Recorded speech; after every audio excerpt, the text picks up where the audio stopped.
नमस्कार दोस्तों, आपका भी परीक्षा अगर 2025 में है तो इस वीडियो को अंत तक देखिएगा, क्योंकि आज की वीडियो में हम देखने जा रहे हैं क्लास 10th साइंस का बहुत ही महत्वपूर्ण ऑब्जेक्टिव क्वेश्चन। तो चलिए शुरुआत करते हैं।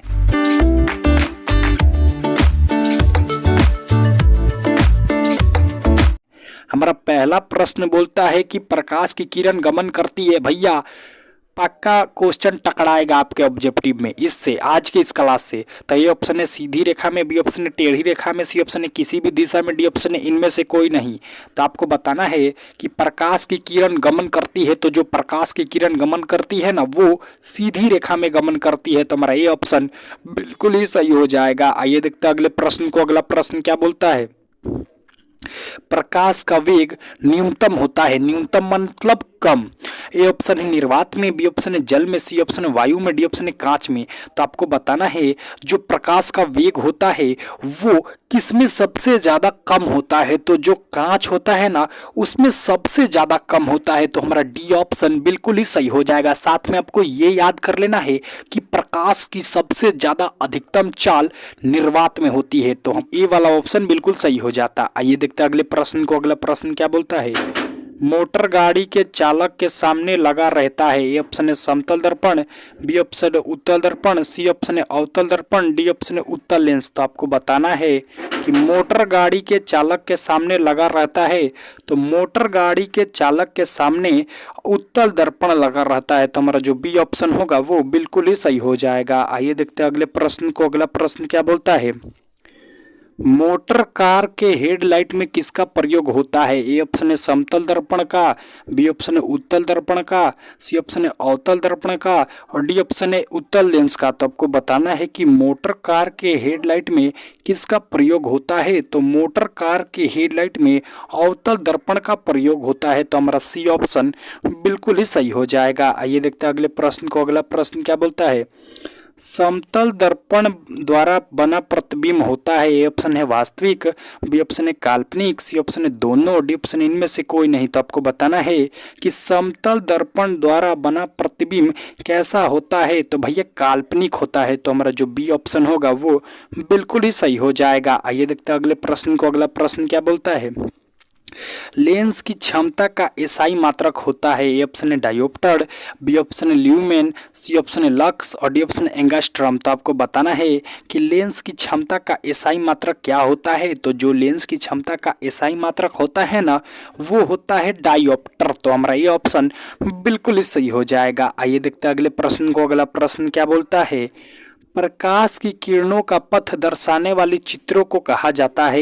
ए ऑप्शन है किरण आरेख, बी ऑप्शन है फोकस, और सी ऑप्शन है फोकसांतर और डी ऑप्शन है इनमें से कोई नहीं। तो आपको बताना है कि प्रकाश की किरणों का पथ दर्शाने वाली चित्रों को कहा जाता है। तो क्या कहा जाता है भाई, तो किरण आरेख कहा जाता है। ऐसे आप अगर चिन्ह पार देते हैं तो ये किरण आरेख हो जाएगा, क्योंकि प्रकाश सीधी रेखा में गमन करती है।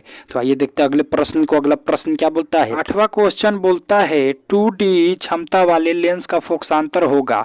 तो हमें क्या दे रखा है, हम क्षमता कितना दे रखा है, 2D मतलब 2 डायोप्टर। तो आप क्या जानते हैं क्षमता बराबर क्या होता है भाई, 100 बटा में F। तो यहाँ से हमें फोकसांतर निकालना है, मतलब F निकालना है। तो हम F निकालेंगे तो यहाँ पे आ जाएगा और 100 ऊपर का ऊपर ही रह जाएगा और ये जो क्षमता है ना P वो नीचे आ जाएगा। देखिए P कितना दिया है, 2 डायोप्टर। कितना दिया है भाई, 2 डायोप्टर। तो P के जगह पे हम 2 रख देंगे तो ऊपर 100 और नीचे 2 कट के कितना आ जाएगा भाई 50। तो जो हमारा डी ऑप्शन होगा ना, जो हमारा डी ऑप्शन वो बिल्कुल ही सही हो जाएगा। आइए देखते हैं अगले प्रश्न को। अगला प्रश्न क्या बोलता है, ये भी क्वेश्चन बहुत ही ज़्यादा इंपॉर्टेंट है आपके एग्जाम के लिए। देखिए क्या पूछ रहा है आपसे, किसी उत्तल लेंस की फोकसांतर 50 सेंटीमीटर है तो उसकी क्षमता होगी। क्षमता बराबर क्या होता है, बहुत सिंपल फार्मूला है, P ऊपर बट्टा में 100 और नीचे F का होता है, नीचे F। तो ऊपर 100 है, देखिए ऊपर 100 है और नीचे F है। तो F के जगह पर क्या दिया है 50।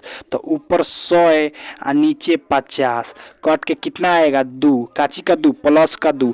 तो जो हमारा डी ऑप्शन होगा ना प्लस का दो डायोप्टर वो बिल्कुल ही सही हो जाएगा। आइए देखते हैं अगले प्रश्न को। अगला प्रश्न क्या बोलता है, प्रकाश की किरणों के समूह को कहते हैं। ए ऑप्शन है प्रकाश स्रोत, बी ऑप्शन है किरण कुंज, सी ऑप्शन है प्रदीप, डी ऑप्शन है प्रकीर्णन। तो प्रकाश की किरणों के समूह को हम प्रकाश स्रोत कहते हैं, नहीं भैया किरण कुंज कहते हैं। तो हमारा बी ऑप्शन बिल्कुल ही सही हो जाएगा। आइए देखते हैं अगले प्रश्न को। अगला प्रश्न क्या बोलता है, उत्तल लेंस की क्षमता होती है। ऑप्शन है ऋणात्मक, बी ऑप्शन है धनात्मक, सी ऑप्शन है ए और बी दोनों, और डी ऑप्शन इनमें से कोई नहीं। तो आपको बताना है कि उत्तल लेंस की क्षमता होती है, तो जो उत्तल लेंस की क्षमता होती है ना वो होती है धनात्मक। तो हमारा बी ऑप्शन बिल्कुल ही सही हो जाएगा। आइए देखते हैं अगले प्रश्न को। अगला प्रश्न क्या बोलता है, अवतल लेंस की क्षमता होती है। ऑप्शन है ऋणात्मक, बी ऑप्शन है धनात्मक, और सी ऑप्शन ए और बी दोनों, डी ऑप्शन इनमें से कोई नहीं। तो आपको बताना है अवतल लेंस की क्षमता होती है, तो जो अवतल लेंस की क्षमता होती है ना वो होती है ऋणात्मक। तो हमारा ए ऑप्शन बिल्कुल ही सही हो जाएगा। आइए देखते हैं अगले प्रश्न को। अगला प्रश्न क्या बोलता है, उत्तल लेंस को कहते हैं। ए ऑप्शन है अभिसारी लेंस, बी ऑप्शन है द्वियोत्तल लेंस, सी ऑप्शन है अपसारी लेंस, डी ऑप्शन इनमें से कोई नहीं। तो आपको बताना है कि उत्तल लेंस को हम क्या कहते हैं। तो उत्तल लेंस को हम अभिसारी लेंस भी कहते हैं। तो हमारा ए ऑप्शन बिल्कुल ही सही हो जाएगा। आइए देखते हैं अगले प्रश्न को। अगला प्रश्न क्या बोलता है, अवतल लेंस को कहते हैं। ए ऑप्शन है अभिसारी लेंस, बी ऑप्शन है द्वियोत्तल लेंस, सी ऑप्शन है अपसारी लेंस, डी ऑप्शन है इनमें से कोई नहीं। तो जल्दी से बताइए कि हम अवतल लेंस को क्या कहते हैं। तो अवतल लेंस को हम अपसारी लेंस कहते हैं। तो जो हमारा सी ऑप्शन होगा ना वो बिल्कुल ही सही हो जाएगा। आइए देखते हैं अगले प्रश्न को। अगला प्रश्न क्या बोलता है, निम्न में से कौन सा पदार्थ लेंस बनाने के लिए प्रयुक्त नहीं किया जा सकता है। ए ऑप्शन है जल, बी ऑप्शन है कांच, सी ऑप्शन है प्लास्टिक, डी ऑप्शन है मिट्टी। तो आपको बताना है जब लेंस बनाते हैं तो कौन से पदार्थ का इसमें से उपयोग नहीं होता है।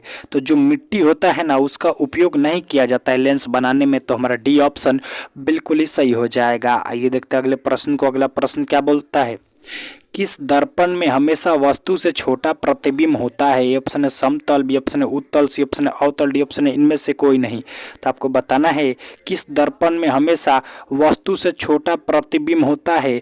तो जो भैया उत्तल दर्पण होता है ना इसमें हमेशा वस्तु से छोटा प्रतिबिंब बनता है। तो हमारा बी ऑप्शन बिल्कुल ही सही हो जाएगा। आइए देखते हैं अगले प्रश्न को। अगला प्रश्न क्या बोलता है, किस दर्पण में वस्तु से बड़ा प्रतिबिंब बनता है। ए ऑप्शन है समतल, बी ऑप्शन है अवतल, सी ऑप्शन है उत्तल, डी ऑप्शन इनमें से कोई नहीं।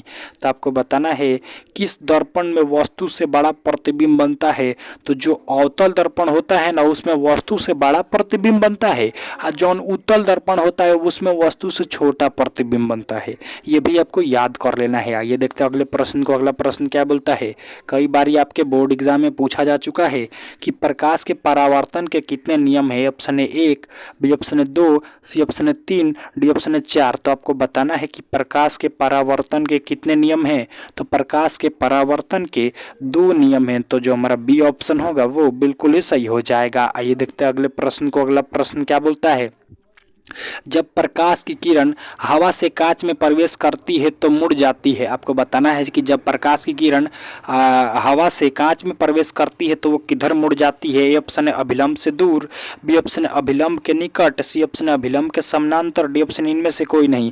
तो आपको बताना है कि जब प्रकाश की किरण कांच से हवा से कांच में प्रवेश करती है तो किधर मुड़ जाती है भाई, तो अभिलंब के निकट हो जाती है। तो हमारा बी ऑप्शन बिल्कुल ही सही हो जाएगा। आइए देखते हैं अगले प्रश्न को। अगला प्रश्न क्या बोलता है, फोटोग्राफी कैमरा का अधिदृश्यण होता है। मतलब फोटोग्राफी कैमरा में कौन सा लेंस होता है। ऑप्शन है उत्तल, बी ऑप्शन है अवतल, सी ऑप्शन है उत्तल दर्पण, डी ऑप्शन है अवतल दर्पण। तो जो फोटोग्राफी कैमरा में अधिदृश्यक होता है ना वो होता है उत्तल लेंस। मतलब फोटोग्राफी कैमरा में उत्तल लेंस होता है। तो हमारा ये ऑप्शन बिल्कुल ही सही हो जाएगा। इसी के साथ आज के वीवीआई ऑब्जेक्टिव क्वेश्चन का सेशन करते हैं समाप्त। मिलते हैं आपसे कल सुबह फिर नए ऑब्जेक्टिव वीडियो के साथ। तब तक आप हमारे चैनल सीधा क्लास को सब्सक्राइब कर दे, अपने दोस्तों में भी शेयर कर दीजिए। धन्यवाद।